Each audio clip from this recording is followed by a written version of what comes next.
आज का मेरा विषय जो है वो लॉ ऑफ अट्रैक्शन है। लॉ ऑफ अट्रैक्शन मतलब आकर्षण का सिद्धांत। आजकल लॉ ऑफ अट्रैक्शन पर बहुत सारे वीडियो यूट्यूब पर बनाए जा रहे हैं। उनके विषय में मैं कुछ अपनी बात रखना चाहता हूँ। आजकल कहते हैं कि एक ही बात को मन में संकल्पित करके और स्थिर करके अर्थात धारणा बनाकर उसको बार बार पुनरुक्ति करने से लॉ ऑफ अट्रैक्शन का नियम काम करने लगता है। लॉ ऑफ अट्रैक्शन का नियम काम तो करने लगता है क्योंकि मन एक ऐसी युक्ति है कि जिसमें जो डालोगे वो हो ही जाएगा। लेकिन लॉ ऑफ अट्रैक्शन और लॉ ऑफ अट्रैक्शन का नियम एक भटकने की संभावना भी पैदा करता है, क्योंकि गलत धारणा से किया गया आकर्षण का सिद्धांत या लॉ ऑफ अट्रैक्शन आपको गलत दिशा की तरफ ले जा सकता है।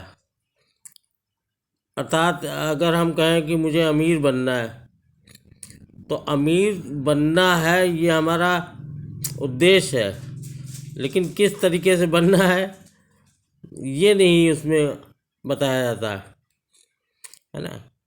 तो अमीर बनना है हमें, लेकिन किस विधि से बनना है और किस तरीके से बनना है। अच्छे तरीके से अमीर बनना है या अपराध में पड़ के बनना है, क्योंकि मन की शक्ति अपार है। अगर आप उससे कहेंगे अमीर बनना है तो वो आपको ऐसे साधन दिखाएगा, और आपकी धारणा के पीछे अगर मन स्वस्थ नहीं है तो आपको भटका देगा। तो और फिर मुझे अमीर बनना है, इसके पीछे भी बड़े रहस्य हैं।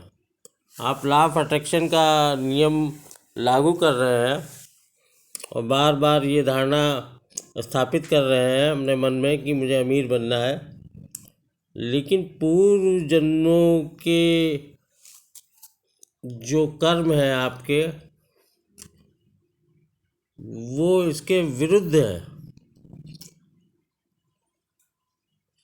तो लॉ ऑफ अट्रैक्शन का नियम जो है किस तरीके से काम करेगा ये थोड़ा सा संदेहास्पद हो जाता है। हमारे वैदिक शास्त्रों में, हमारे सनातन धर्म में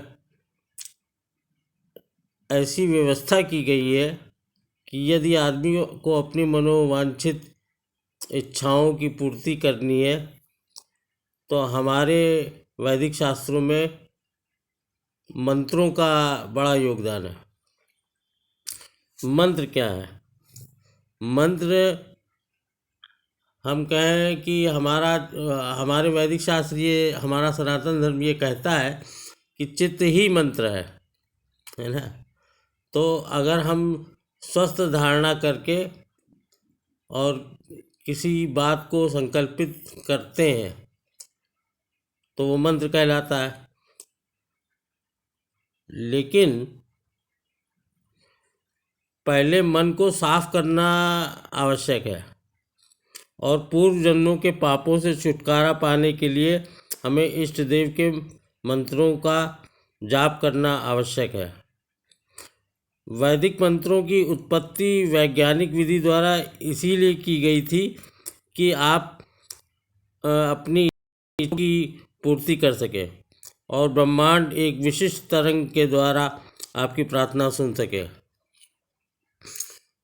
मंत्रों की उत्पत्ति बड़े ही वैज्ञानिक पद्धति के द्वारा हमारे ऋषि मुनियों ने की थी, लेकिन उसकी तरफ न जाके आजकल लोग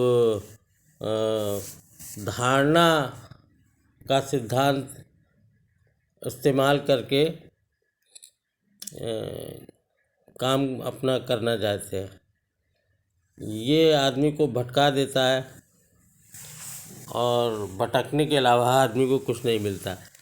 कुछ 2-4-5% लोग ज़रूर सक्सेस होते होंगे, क्योंकि उनका मन स्वस्थ है, इसलिए वो जो मैनिफेस्ट कर रहे हैं वो हो जाता है, और उसी को आधार बना के वो अपना वीडियो डाल देते हैं।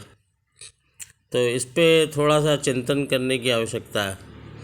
वैदिक मंत्रों का प्रयोग करके हम अपने इष्ट देव की प्रार्थना से अपने पूर्व जन्मों के पापों को नष्ट करके अपने उद्देश्यों की पूर्ति के लिए मंत्रों का आयोजन कर सकते हैं। ये ज़्यादा मुझे अच्छा प्रतीत होता है।